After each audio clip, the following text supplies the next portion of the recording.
I had always been fascinated by the historical neighborhoods of Japan, and Kannai in Yokohama, with its blend of old-world charm and modern vibrancy, was high on my list.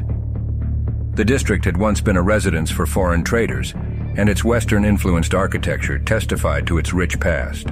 One afternoon, while wandering the cobblestone streets, I chanced upon a dilapidated building, which contrasted sharply with the neighboring structures. Its faded sign read, Kurayami Inn. Something about its eerie silence lured me inside.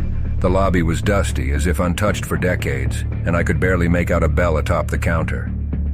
For reasons I can't explain, I rang it. An old woman emerged from a back room, her eyes milky with cataracts, yet she moved with surprising grace. "Room for the night?" she asked, her voice a dry whisper.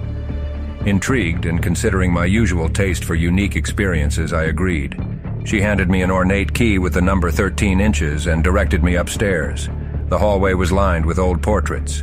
These weren't typical paintings. Their eyes seemed alive, following me.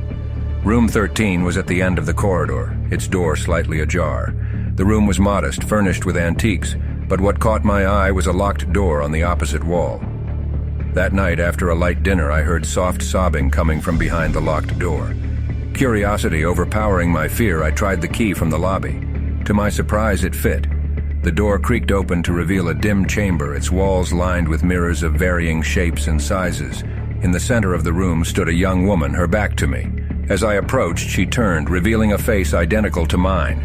Frozen in horror, I watched as she stepped into one of the mirrors, disappearing from the room but reappearing in the reflection, forever trapped.